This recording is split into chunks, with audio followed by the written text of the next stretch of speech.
Bonjour et bienvenue pour cette 38e édition de Un jour un comics, l'émission qui vous présente un comics VO par jour, un comics qui est également disponible sur originalcomics.fr, le partenaire de cette émission qui fait que je peux lire beaucoup de comics et que je peux vous les présenter, et s'ils vous plaisent, vous pouvez aller les chercher sur originalcomics.fr. Alors aujourd'hui je vais vous parler de ça. Il n'y a pas de titre, c'est quoi chef?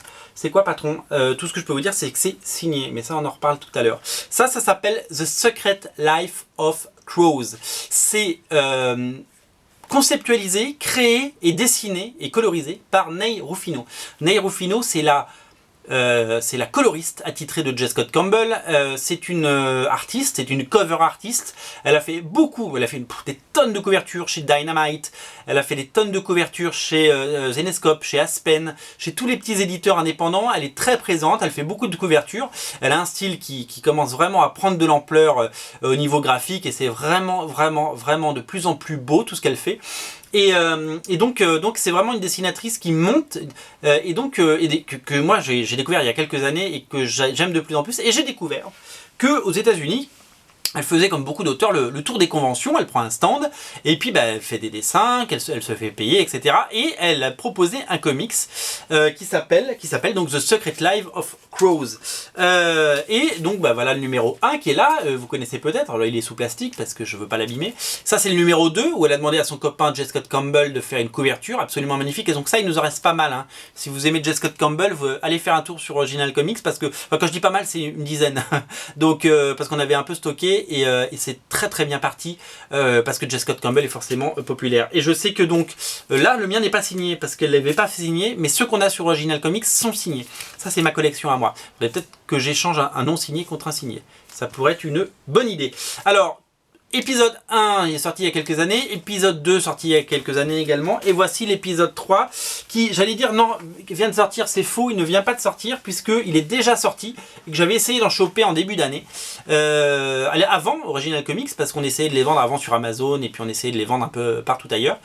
Et en fait, il y avait une couverture magnifique que j'adorais de Paolo Pantalena et j'ai jamais réussi à en commander parce qu'elle fait des tout petits tirages. C'est des tirages de 100 exemplaires. Ah oui, c'est ça qu'il faut bien comprendre. C'est que celui-là, First Printing, et celui-là aussi, parce que c'est le premier tirage, il n'y en a que 100 dans le monde. Elle en fait 100. Alors elle les donne pas. Nous on les achète un bon prix et donc on est obligé de les revendre. Vous verrez les prix. C'est pas donné, mais c'est des comics très rares et donc je vous dis ils sont signés, donc c'est aussi l'avantage. Je ne vous garantis pas que le numéro 1 s'il nous en reste, je vous garantis pas qu'il soit signé. Le 2 c'est sûr qu'il est signé. En tout cas une bonne partie, il y en a au moins 5 signés, j'en ai vu au moins 5 signés sur les 10 parce qu'on avait reçu une première salve non signée et donc voilà, donc on va essayer de prioriser les signés. Je sais pas si ça vous intéresse ce que je dis, mais bon je continue. Et voilà, et donc en fait je pensais que c'était la deuxième édition que j'avais reçue, Second Printing, parce que du coup elle les a réédités certains, donc il y en a certains où donc en fait il y en a peut-être pas 100 mais il y en a 200 ou 300 en circulation, ce qui reste des tout petits chiffres. Et donc en fait quand on ouvre on voit que c'est voilà, donc ça c'est le titre, Secret Life of Crows. On voit que c'est la 3e édition, Third Printing. Donc j'étais assez étonné donc ce n'est plus Paolo Pantanella qui fait les couvertures, mais c'est Dawn McTeague. C'est une dessinatrice que j'adore, qui a beaucoup travaillé pour J.P. Ross et qui fait beaucoup de couvertures aussi pour Zenescope, pour Lady Mechanica, pour des choses comme ça. Et donc c'est très sexy ce qu'elle fait. Là c'est la couverture qu'on vous propose signée, mais je peux vous montrer à l'intérieur. Hop, il y a plusieurs versions, dont des versions un peu dénudées qui existent, mais ça je les ai pas parce que celle-là elle coûte beaucoup trop cher. Déjà que ceux-là on est obligé de vous le vendre un peu cher.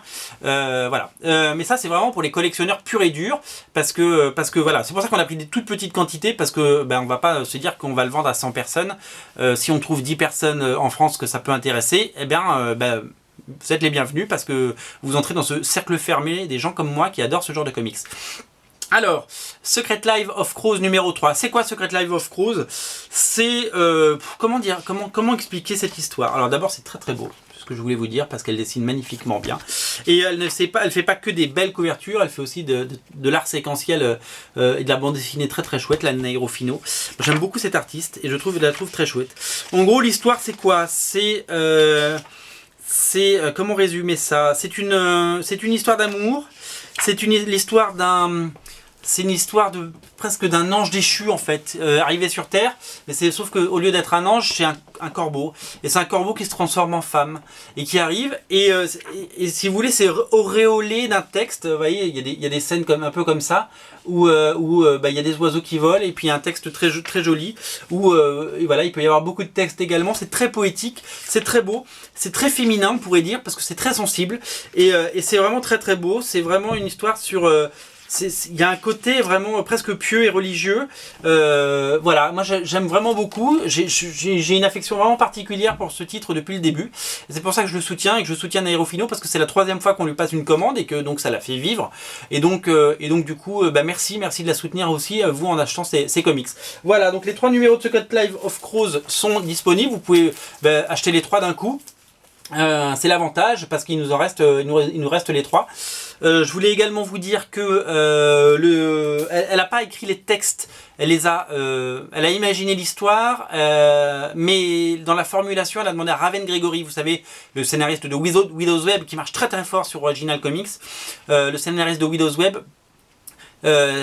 C'est lui qui a fait les textes, et donc voilà, donc c'est vraiment quelque chose d'assez formidable. Donc voilà, donc c'est une belle histoire, c'est très très beau. Moi j'aimerais bien que ça arrive en France, c'est très très beau, c'est de la belle bande dessinée. Et en tout cas, j'adore ce Live of Crows. Et donc le numéro 3 va rentrer dans un sac, dans un plastic bag, et avec un petit board. Et puis voilà, il va se mettre avec les autres. Et peut-être qu'il y aura une suite, parce qu'à la fin il y a marqué à suivre. Il y a marqué to be continued. À suivre. Voilà, donc peut-être qu'on aura une suite un jour, en sachant que maintenant elle a créé une autre série dont j'ai parlé, qui s'appelle Azur, et je sais pas, voilà, je vais suivre son actualité de près, et je continuerai bien entendu à vous abreuver de tout ça. Voilà, j'ai plus qu'à vous faire des bisous. C'était la 38e, c'est ça? J'ai dit quoi? 38e, j'ai un trou de mémoire. 38e émission. Si j'ai dit une bêtise, vous me corrigerez. En tout cas, voilà, c'est disponible sur Original Comics. Salut, à demain. À demain. Demain, on parle de... On verra.